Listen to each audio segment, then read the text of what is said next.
देखिए 10 दिसंबर 2023 को जो था वो कंडक्ट किया गया था कंडक्टर का एग्ज़ाम। हमने सारा सेक्शन डिस्कस कर लिया है, मतलब सारे सेक्शन डिस्कस कर लिए हैं, सिर्फ इंग्लिश और हिंदी ही जो है हमारे पास बचा हुआ है।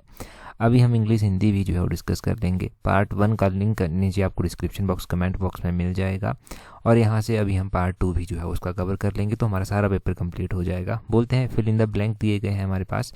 बोलते हैं यहाँ पर if I had submit the form in time dash the admit card. तो इसमें होगा कि, तो इसका होगा option A, if I had submitted the form in time they would have issued the admit card. ये इसका सही आंसर होगा। यहाँ पर होगा the bunch of flowers dash beautiful looks, होगा ऑप्शन बी जो है वो सही आंसर है। यहाँ पर आपको करेक्ट पैसिव फॉर्म बतानी है, तो बोलते हैं we watched the last match at a cinema hall. तो इसका होगा the last match was watched by us at a cinema hall. Option C जो है वो सही आंसर हो जाएगा। अगला क्वेश्चन देखें। अगले क्वेश्चन में है करेक्ट डायरेक्ट फॉर्म आपको बतानी है, तो इसमें बोलते हैं Sania asked Shankar whether she could accompany him to the tour। तो इसका होगा Sanya said to Shankar can I accompany you to the tour। अगर देखो कोई करेक्शन होती है ना तो मैं बता दूंगा आपको, वैसे आंसर की भी चेक करेंगे हम उसके बाद, जब कमीशन जो है वो आंसर की अपलोड कर देगा। अगला क्वेश्चन देखें। बोलते हैं which of the following sentence is grammatically correct. तो यहाँ पर ग्रामेटिकली करेक्ट जो सेंटेंस दिया गया है वो कौन सा दिया गया है। यहाँ पर ऑप्शन डी जो है वो सही है। ऑप्शन डी जो है वो ग्रामेटिकली करेक्ट सेंटेंस दिया गया है। क्या है ऑप्शन डी में लिखा हुआ, यहाँ पर लिखा गया है this reply is most appropriate then the previous one. Option D सही आंसर है। आगे बोलते हैं एक्सटेंसिव का जो है वो आपको साइनोनियम बताना है, सिमिलर मीनिंग बताना है, तो इसका होगा वाइड स्प्रेड। ऑप्शन ए जो है वो सही आंसर है। एफर्म का आपको एंटोनियम बताना है, तो ये पहले भी पूछा जा चुका है किसी एग्जाम में, डिनाई करके इसका होगा ऑप्शन सी सही आंसर है।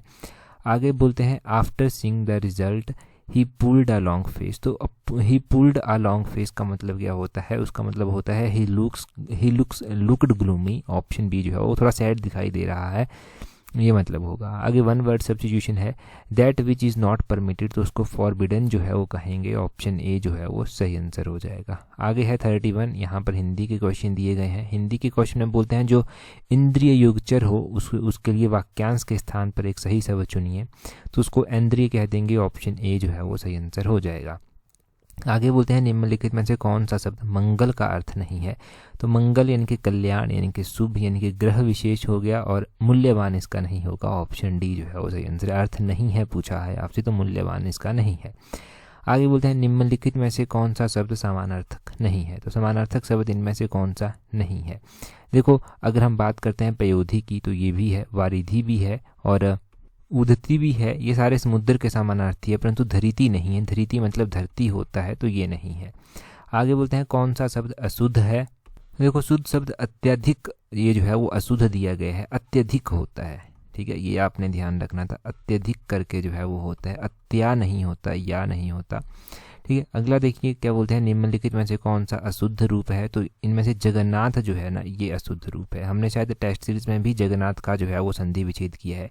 इसका संधि विच्छेद क्या होता है, जगत प्लस नाथ करके जो है वो इसका संधि विच्छेद जो है वो होता है। ठीक है, जगत प्लस नाथ करके इसका संधि विच्छेद होता है। टेस्ट सीरीज प्रैक्टिस करनी है ना अगर आपको पीजीटी की, तो पीजीटी पेपर 1 की टेस्ट सीरीज का लिंक नीचे डिस्क्रिप्शन बॉक्स में दिया गया है, कमेंट बॉक्स में दिया गया है, वहाँ से अवेल कर सकते हैं। अब बोलते हैं निम्नलिखित में से महाप्राण ध्वनि चुनिए। तो महाप्राण ध्वनि फ है इनमें से, फ ऑप्शन सी जो है वो सही आंसर है। आगे बोलते हैं निम्नलिखित में से कौन सा विकल्प व्याकरण का मुख्य भाग नहीं है। तो व्याकरण कौन सा विकल्प जो है वो व्याकरण का मुख्य भाग नहीं है। संधि व्यवस्था जो है ये मुख्य भाग नहीं है। ऑप्शन ए जो है वो सही आंसर है। आगे बोलते हैं कौन सी भाववाचक संज्ञा नहीं है। तो भाववाचक संज्ञा की अगर हम बात करते हैं ना, तो इनमें से तो इसका वत्सल जो है वो सही आंसर हो जाएगा। ऑप्शन सी जो है वो सही आंसर है, वत्सल। तो आगे यहाँ पर तद्भव शब्द चुनना है, तो रजत ऑप्शन ए जो है वो सही आंसर हो जाएगा। निम्नलिखित में से बोलते हैं कौन सा शब्द नाभिक का पर्यायवाची नहीं है। तो नाभिक का तरिणी होगा। ऑप्शन डी जो है वो सही आंसर। तरिणी नाव को कहते हैं, नाव को जो है वो तरिणी कहा जाता है, तो ये इसका पर्यायवाची नहीं है। वैसे तरिणी तो नाव को कहते हैं ना, तो खेवट भी इसका हो सकता है, क्योंकि खेवट भी जो है नाविक का पर्यायवाची नहीं होता, तो खेवट होना चाहिए। फिर हम प्रायोरिटी खेवट को दे देंगे। तरिणी वैसे तारिणी कहते हैं नाव को, तो पता नहीं किसी हिसाब से जो है वो आंसर को प्रायोरिटी दी जाएगी।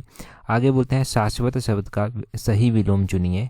अब देखो शाश्वत का विलोम जो है वो होता है क्षणिक। ऑप्शन सी जो है वो सही आंसर है, क्षणिक जो है वो इसका, क्या होता है, विलोम होता है। टेलीग्राम पर ज्वाइन करना, @allexam31 करके सर्च करना, allexam31 करके आपको हमारा टेलीग्राम चैनल मिल जाएगा। साथ में ही देखिए, अगर एलाइड सर्विसेज की तैयारी कर रहे हैं तो टेस्ट सीरीज़ ऑलरेडी जला दी है हमने, वहाँ पर नीचे डिस्क्रिप्शन बॉक्स में लिंक दिया गया है, वहाँ से डेफिनेटली आपको हेल्प मिलेगी। और पीजीटी पेपर 1 की तो है ही है, दोनों से ही बहुत ज़्यादा हेल्प मिलेगी, क्योंकि एक ही ऑप्शन है आपके पास, प्रैक्टिस प्रैक्टिस प्रैक्टिस, तो वहाँ से आप अच्छी प्रैक्टिस कर सकते हैं। That's all, thank you very much for watching and listening it very patiently.